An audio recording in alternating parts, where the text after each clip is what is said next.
Dino Fury just keeps on getting better.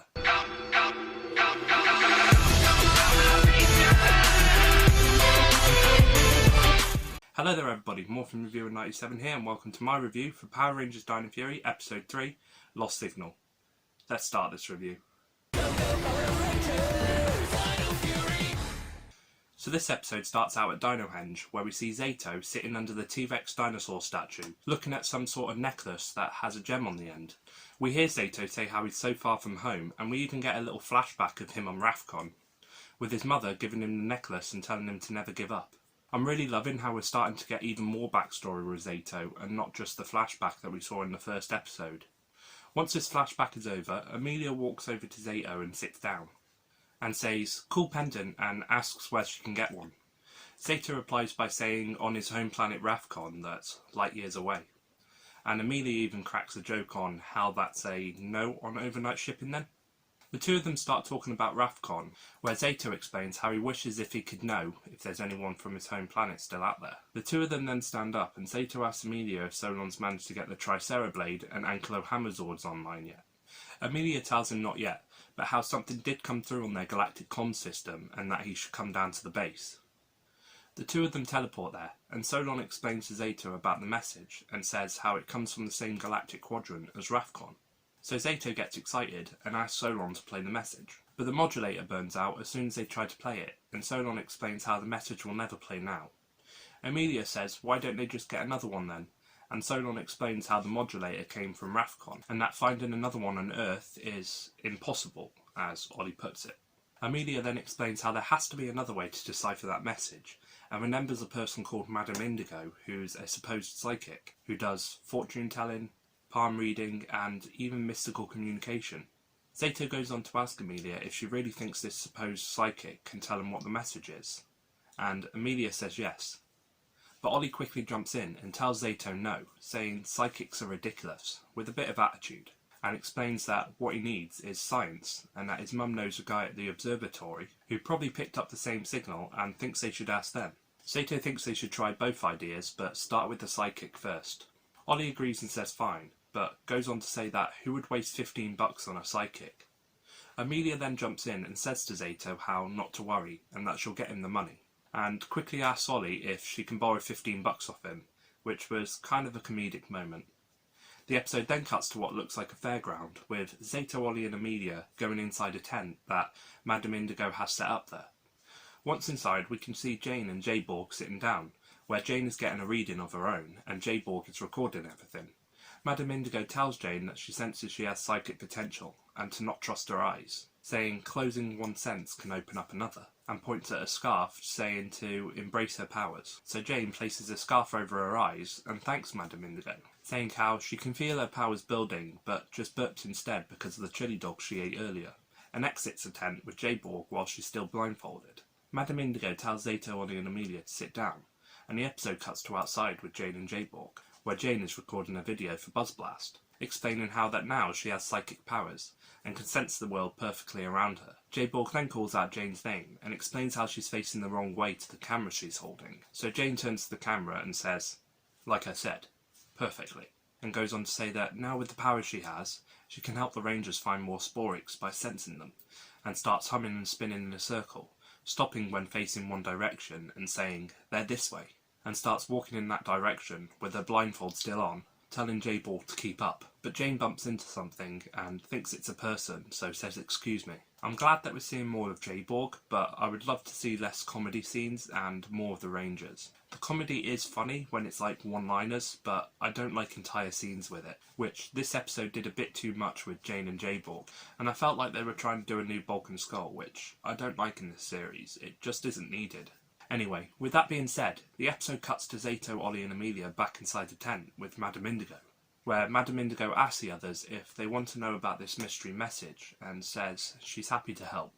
Madame Indigo then asks Zeto if he has something meaningful on him that she can use to source his energy. So Zeto takes the pendant from around his neck and holds it in his hands, and saying to Madame Indigo that it's from his home but it's very far away, while Madame Indigo's hands are above his. The scene then cuts to multiple angles of all their reactions to Madame Indigo saying she's making a connection to somebody a great distance away, and a desire to see Zeto very much and would love to contact him. Ollie really doesn't look impressed, since we know that she only told Zeto what they already told her, and that she's just wording it differently. But Zeto seems to believe her, so Ollie proves a point by asking Madame Indigo a question himself. He then places his arm around Amelia and asks Madame Indigo to tell him about him and Amelia's future together, since they are so in love.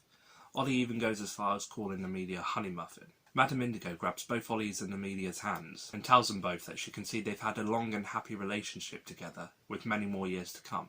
As soon as Amelia hears this, her face just changes to disappointment, as she knows the psychic definitely isn't real now, and Zeto looks over with a smile. Amelia thanks Madame Indigo, and then the three of them leave the tent. Going a little off topic, what do you all think of psychics? Do you think they're real, or do you think they're fake? Let me know down in the comments section. Me myself, I believe that some psychics are real out there, but most of them nowadays are fake. With that being said, the episode then cuts to outside, where Zeto explains to the others how he had no idea the two of them were in love. Ollie goes on to say to Zeto how they're not, and Amelia says they're definitely not. Zeto seems confused, and then realises that Madame Indigo isn't real. Ollie just confirms this to him by saying she's a fraud, and only told him what he wanted to hear. Zeto seems sad, but tells the others how the observatory might have an answer for them, and he still seems hopeful, so all of them start walking there. The episode then cuts to Jane and Jayborg, the comedic duo again, where we see Jane is still walking around blindfolded, and Jayborg is following her. Jayborg stops Jane from walking into some cement, but Jayborg gets her foot caught in cement herself, and it's the fast-drying kind. As she tries to get her foot out of the cement, she notices Sporix on the floor, and calls out for Jane. But Jane has managed to get herself onto a bus, and the doors close and take her away. While Jayborg tries to run after her, the Sporix starts to hatch and turns into a Sporix beast. Jayborg hides the best she can as the Sporix beast starts scaring people and says her name is the beautiful Vipera. Jayborg manages to call the Rangers on the Ranger hotline and says how there is a Sporix beast. It then cuts to Zeto, Ollie and Amelia all walking together, when Solon contacts Zeto on his communicator and tells him how there's been a Sporix beast reported on the Ranger hotline. Ollie explains how the observatory will have to wait, and Zeto asks Solon where the Sporix beast is. It then cuts to Vipera, and we see Mucus teleporting first, and then the Rangers in after, forming a triangle around Vipera. Mucus sees the Rangers, so she hides, and Zeto tells Vipera to give up and that she's surrounded. Vipera responds by saying, "I'm so scared," and activates some sort of beam from the eyes on her chest, while telling Zeto to look and see the fear in her eyes. Zeto is looking, and the beam gets him, making him freeze in place with his eyes glowing. Ollie and Amelia notice he is frozen, and Ollie explains to Amelia about the eyes on Vipera's chest, and for her not to look at them. Vipera then runs towards Zeto while he is frozen, and attacks him with her sabre. Zeto falls back and rolls on the ground, snapping out of Vipera's control. Vipera explains to Ollie and Amelia that they might have figured her out, but if they can't see her, then they can't fight her. Ollie responds by saying, "We will take that challenge." So Ollie and Amelia turn around and face away from Vipera and morph into the blue and pink Dino Fury Rangers. And this was a really cool scene to look at, seeing them both morph without facing each other, as the camera pans around them both. A fight then breaks out between the two Rangers and Vipera, and she appears to be winning. Since the Rangers can't look at her while fighting, she knocks them both to the ground. We then see Mucus pick up a camera from off the floor and say how it could come in handy. So Mucus goes over to Vipera and asks her to hang out, saying she has a fab idea. So the both of them teleport away. Ollie and Amelia then demorph and run over to Zeto, where Ollie asks if he's okay. Zeto says he's okay, but explains to the others how this Sporix beast is dangerous, and that when he was looking at her, he just couldn't move. Amelia goes on to say how the good news at least is that the Ranger hotline worked, and if the Sporix beast does come back, they'll know about it. Ollie said it gives him time to go to the observatory again and figure out what that message earlier said. Zeto agrees, and all three of them teleport away. The episode then cuts to Zeto, Ollie and Amelia at the observatory, talking to somebody who works there about the message. But the worker explains to them how they did receive a strong energy burst today, but they ran it through their decoders but couldn't find a match, so as far as they're concerned, it was nothing. Zeto seems disappointed, and Ollie thanks the worker for his time. Amelia reminds Zeto by telling him how Solon told him earlier that the message came from his galactic quadrant, but Ollie goes on to tell him how it just must have not been a message in the first place. Zeto explains to the others how he needs some time to himself and that he will see him later, so he teleports away. Amelia then gets an alert on her phone, saying the feed at Buzzblast is down, and how a person called Stan needs their help, so Ollie and Amelia head to Buzzblast to check it out. It cuts to inside Buzzblast, where we see Stan talking to Amelia about the feed, explaining how they're at full power and the internet connection is fine, but their broadcast just isn't coming up. We then see a zoom-in shot to the TV inside Buzzblast, where we see Vipera appear and activate a beam over the TV, so anybody who is in front of any type of screen is frozen in place, including Ollie and Amelia. The episode then cuts to Vipera and Mucus outside, where Mucus explains how the message is playing on loop, so everybody will stay frozen, so the two of them laugh. We then see Solon looking at a screen in the Ranger base, where she asks Zato to come over and take a look, not knowing what it is. Zato gets up from looking at his pendant and tells Solon to turn it off, but before he can finish his sentence, Zato freezes in place just like all the others. Solon notices this, so turns off the message that's playing on the screen, and Zato unfreezes. Solon explains to Zato how that message is playing on loop, non-stop at Buzzblast, and how anyone who is watching it will be frozen. Zato explains to Solon how that could be thousands of people, but asks Solon why didn't she freeze. Solon replies by saying it must have been her cyborg eyes, and how Vipera's power must not affect her. The screen inside the base then lets them both know that the video is being streamed from the roof of Buzzblast. So Zato tries to contact Ollie and Amelia, but soon realises they must be frozen too, and asks himself, what should he do? Solon and Zato have a small conversation about how Zato can't fight Vipera if he can't look at her, and how he can't figure out that message from space earlier, and explains to Solon how he thinks he can't do anything right today. Solon then tells Zato to wait, and asks him about his pendant, saying, what is that? Zato goes on to tell Solon what it is and who gave it to him. Zato hands the pendant to Solon, and Solon zooms into it with her eye, saying impossible, and she tells Zato how it's the same crystal as the modulator that burnt out at the start of the episode, and how maybe now she can decipher that message from space, and how Zato's mum might have done them a big favour. Zato now seems hopeful, and we get another flashback of him talking to his mother again, with her telling him, when all seems lost, to never give up, and the flashback ends. It then goes back to Zato and Solon in the base, where Zato explains how he needs a new approach to beat Vipera since he can't use his eyes. Zato then grabs a boost key from the key stand and looks at it, calling it the Sonic Dino key, saying as long as he can hear, maybe he doesn't have to see to fight.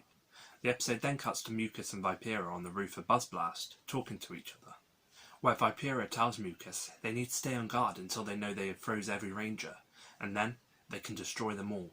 The two of them then see Zato teleport onto the roof, where he's wearing a blindfold, and Vipera threatens Zato, but Zato activates a Sonic Dino key and gets like super hearing, so he can now sense Vipera's every move without looking at her. A fight breaks out between the two, but Zato manages to win, and get past Vipera and destroy the machine that's playing the loop to freeze people, so everybody unfreezes, including Ollie and Amelia, and Amelia's communicator goes off, so Amelia asks Solon, what did they miss? It then cuts onto the roof, with Vipera knocking Zato down onto the floor, but Ollie and Amelia teleport in, morphed, and stop her from hurting him, blocking her attack. Vipera then jumps off the roof to the ground and starts to grow giant. Zato removes his blindfold and asks the others where Vipera went, but they soon turn around and see Vipera growing giant. Zato contacts Solon in his communicator and asks Solon if the Tricera and Ankylozords are ready yet. Solon tells him almost, and deploys the T-Rex Champion Zord while they boot up. The Pink Ranger seems excited, and Zato morphs into the Red Ranger, and explains to the others how they cannot pilot their Zords while blindfolded, so asks them to try and find a way to take out the eyes on Vipera's chest. Zato then teleports off the roof, and activates the T-Rex Champion Zord's battle mode, and teleports inside. He starts fighting the giant Vipera while covering the Zord's face, and then we see Solon in the base finally activate the Tricera and Ankylozords, where we see the two Zords come out of some rocks, just like the T-Rex Champion Zord did in episode 2. The two Zords join the fight, and help from the Zords and the Blue and Pink Rangers, activating the Hover Dino key and the Fix-It Quick Dino key, they manage to block the eyes on Vipera's chest by putting a large piece of the road over Vipera's body. The Red Ranger tells the others good work and how Vipera can't freeze them now, and to activate and combine all their Zords by throwing their Dino keys at them. The Blue and Pink Rangers both do this, and all the Zords combine together to form the Dino Fury Megazord. The Blue and Pink Rangers also teleport into the Megazord and are amazed. That's when the Pink Ranger says to the Blue Ranger how they need to take a selfie in there. But the Red Ranger reminds the others how there is a giant monster they need to fight, and tells the others to follow his lead. A battle begins with Vipera and this new Megazord, and a few moves later, they manage to defeat Vipera, and go on to shout, Dino Fury, victory. We then see Vipera turn back into a Sporix and fall to the ground, where Void Knight teleports in to claim it. But before he can get to it, the Rangers teleport down and manage to grab the Sporix for themselves this time, where the Red Ranger tells him, "Not today, Void Knight," and teleports away with the Sporix. Void Knight gets angry and shouts how they won't be so lucky next time. The episode then cuts back to Dinohenge and inside the Ranger base, where we see Zato, Ollie and Amelia lock the Sporix back into the chest it escaped from in the first episode. The three of them start talking to each other, and Zeto explains how at one point he thought about giving up, but how somebody reminded him that that's just not an option. They walk over to Solon, and Solon shows them the new modulator and puts it into the machine that's going to play the message when it goes online. Amelia asks Solon, "Does that mean the message will play now?" And Zeto tells her there's only one way to find out, and presses play. A strange, unidentified language starts playing out loud, but Zeto doesn't recognise it, and Solon explains how she can speak millions of languages and doesn't recognise that one either. Or French, saying French is tough. Amelia asks Zeto if it's from his people, but Zeto replies with, "Not sure." Solon goes on to explain to them how language can change over millions of years, and explains how it could still be from Rafcon. And Zeto agrees with Solon and says it could be, so he's not going to give up. He goes on to say that now the machine is fixed, he can do more than just play messages. He can send his own message across space. So he presses a button on the machine and starts to record his own, asking if there is anybody out there while explaining a bit about his story and where he is, and for them to send him a signal if they're out there. While he's saying those words, we get a scene of a zoom-out shot of the Earth and into space, where it passes multiple planets and shows the galaxy. And this is where the episode ends. Overall, I thought this was another great episode, and I love the fact we're getting more backstory on Zeto and seeing the Rangers become more powerful as the episodes go on. I just would have liked a bit less comedy scenes in this episode. It's not that it's not good or funny, it just takes a bit of focus off the Rangers themselves and the story that's trying to be told. So they should just stick to one-liners and not whole scenes of comedy in my opinion, since it just feels like they're using it to fill in gaps. Anyway, I hope you enjoyed this episode review. Please don't forget to like, comment, share and subscribe so I can keep on making these videos.